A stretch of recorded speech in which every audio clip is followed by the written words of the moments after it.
Assalamualaikum warahmatullahi wabarakatuh. Selamat berjumpa di mata kuliah Pengembangan Agama dan Moral Anak Usia Dini.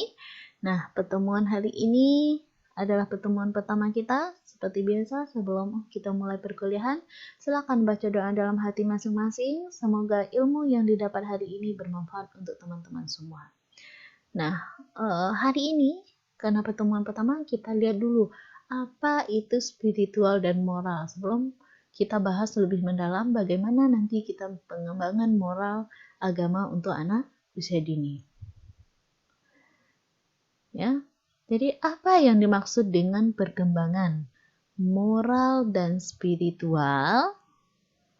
Nah, coba kita lihat dari pendapat beberapa ahli ya. Ada dua ahli di sini yang dimunculkan. Yang pertama adalah Zainuddin Saifullah bahwa pengertian moral adalah suatu tendensi rohani untuk melakukan seperangkat standar dan norma yang mengatur perilaku seseorang dan masyarakat.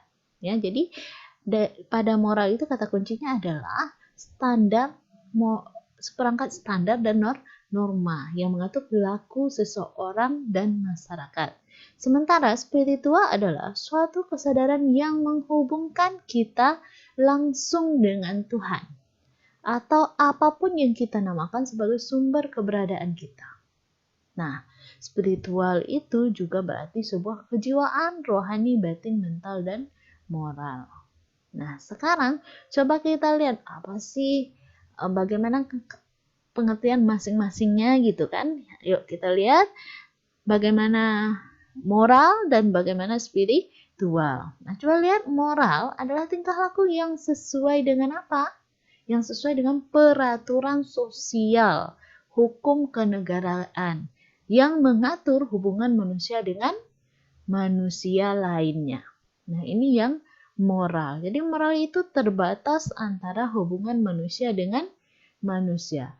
Apa yang mengatur hubungan mereka? Peraturan sosial dan hukum kenegaraan. Nah, sekarang kita lihat spiritual. Spiritual adalah tingkah laku yang berkaitan dengan nilai ibadah atau agama dan hati nurani. Apa gunanya nilai ibadah hati nurani ini? Mengatur hubungan manusia dengan Tuhan dan hubungan manusia dengan dirinya sendiri. Nah, kalau manusia sudah mengatur hubungan manusia dengan Tuhan dan dirinya sendiri, maka akan terbentuklah nanti norma. Jadi, dalam spiritual juga ada norma-norma, ya.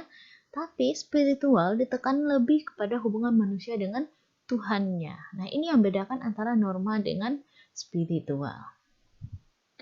Nah, untuk melihat secara sekilas hari ini kita coba lihat beberapa teori perkembangan moral yang sering dipakai dan juga perkembangan spiritual yang juga sering dibahas ya. Nah, sekarang kita lihat dari teori perkembangan moral itu ada teori perkembangan moral Kohlberg. Di mana dalam teori perkembangan moral Kohlberg ini ada 3 tahapan perkembangan moral, ada yang disebut dengan prakonvensional, ada postkonvensional dan ada penalaran konvensional. Ya, nah coba kita lihat satu persatu. Apa itu penalaran prakonvensional? Nah, prakonvensional ini adalah individu tidak menunjukkan adanya nilai-nilai moral yang dikendalikan oleh faktor internal. Jadi, di sini ini adalah standar moral yang paling rendah, di mana individu akan terjadi perubahan moralnya karena hadiah, pujian, atau sebaliknya. Kalau dia dapat cacian makian, maka dia tidak akan melaksanakan aturan moral tadi. Nah, tahapannya ada beberapa tahapan. Yang pertama disebut dengan punishment and obedience orientation. Apa itu? Perkembangan moral yang didasarkan pada hukuman. Anak akan berbuat baik ketika dia takut dihukum ya. Nah, ini contohnya seorang remaja kalau dibawakan ke kita remaja, seorang remaja melanjutkan kuliah karena takut disuruh bekerja. Nah, kalau anak-anak mau sholat takut dicambuk oleh orang tuanya. Itulah dia yang moral yang didasarkan pada hukuman. Yang kedua adalah individualism and purpose. Apa maksudnya? moral yang berkembang berdasarkan hadiah dan minat pribadi anak atau remaja tadi. Apa contohnya? Seseorang remaja melanjutkan kuliah karena akan dibelikan mobil. Anak akan mau menulis karena akan dikasih permen atau coklat. Nah, inilah tahapan moral paling rendah yang disebut dengan prakonvensional. Ya. Sekarang coba kita lihat penalaran konvensional. Penalaran konvensional ini adalah moral yang berkembang berdasarkan standar pribadi yang diperoleh atau diinternalisasikan dari lingkungan atau orang lain. Nah, biasanya penalaran konvensional ini dia bekerja sesuai dengan harapan lingkungan sekitar.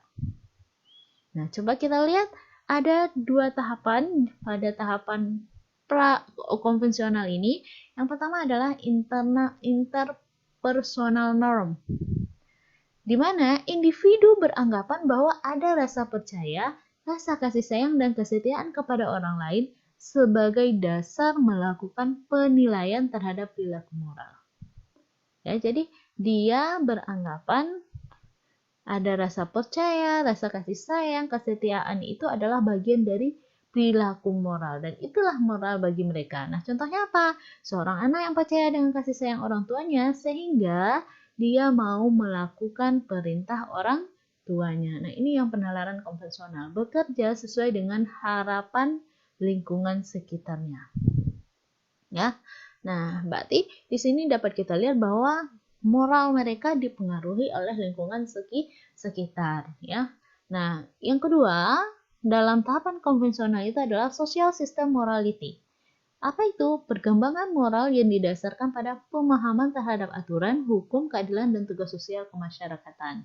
Maksudnya apa di sini? Mereka itu bekerja sesuai dengan aturan atau berperilaku sesuai dengan aturan sosial. Ya, jadi pada tahap social system morality ini, mereka sudah mulai mengetahui aturan-aturan dalam kehidupan sosial. Contoh apa? Seorang pengendara memakai helm karena mengerti aturan tersebut demi keamanan diri sendiri. Jadi dia berperilaku karena sudah kesepakatan bersama di dalam lingkungan masyarakat tadi. Nah, ini yang moral konvensional. Nah, selanjutnya ada tahapan moral post-konvensional. Nah, pada tahapan ini, seseorang memiliki moral sepenuhnya dalam diri individu tanpa didasarkan pada standar orang lain. Berarti standar moral ditentukan oleh dirinya sendiri. Namun, dalam ini bukan diri sendiri artian egois ya, tapi di sini maksud seseorang yang mencoba memahami moral dan memilah mana yang baik dan mana yang buruk. Mereka sudah mulai membuat keputusan moral sendiri. Nah, di sini ada dua tahapan. Yang pertama adalah community right vs individual right. Maksudnya apa? Pada tahap ini, perkembangan moral mengarah kepada pemahaman nilai dan hukum yang bersifat relatif. Sementara itu, nilai yang dimiliki orang satu berbeda dengan orang yang lainnya. Contoh apa? Ada orang yang menganggap bahwa berbohong itu perbuatan salah. Tetapi ada secara moral menganggap bahwa bohong itu boleh asalkan untuk kebaikan. Nah, ini yang disebut dengan penalaran moral post-konvensional, ya. Kebenaran menurut komunitas ataupun kebenaran menurut individu.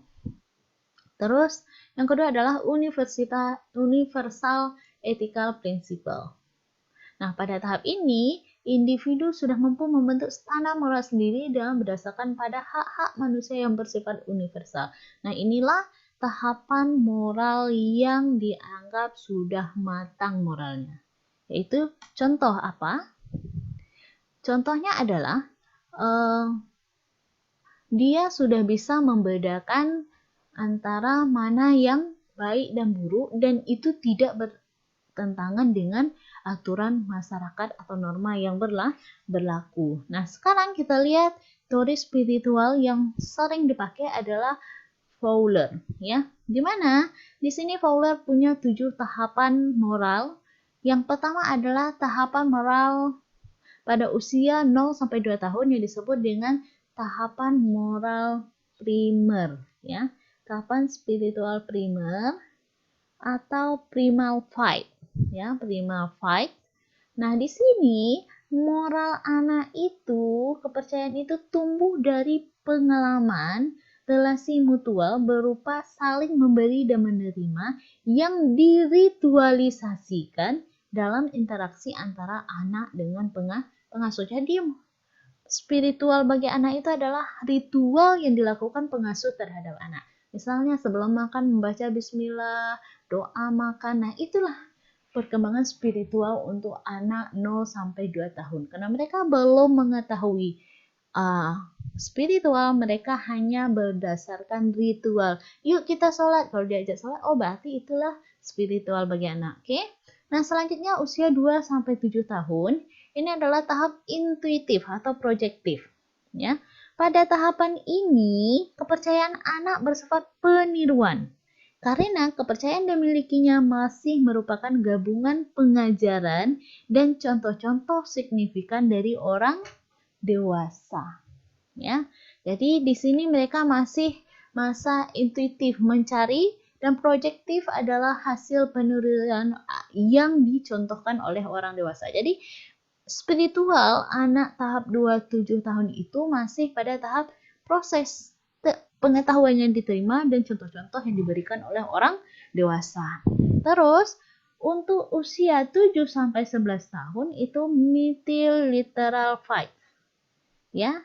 Nah, pada tahap ini sesuai dengan tahap perkembangan kognitifnya, anak secara sistematis mulai mengambil makna dari tradisi masyarakat, di mana di sini gambaran tentang Tuhan itu diibaratkan sebagai pribadi atau penguasa yang sikapnya memperhatikan secara konsisten.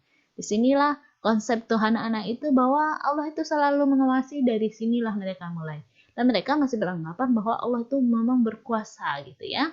Nah, ini yang dimaksud dengan tahap moral mythic literal fight ya. Nah, dan pada tahapan 7 sampai 11 tahun ini mereka adalah orang-orang yang percaya pada hal-hal mistis ya. Terus tahap sintetik konvensional itu usia 12 tahun sampai akhir remaja.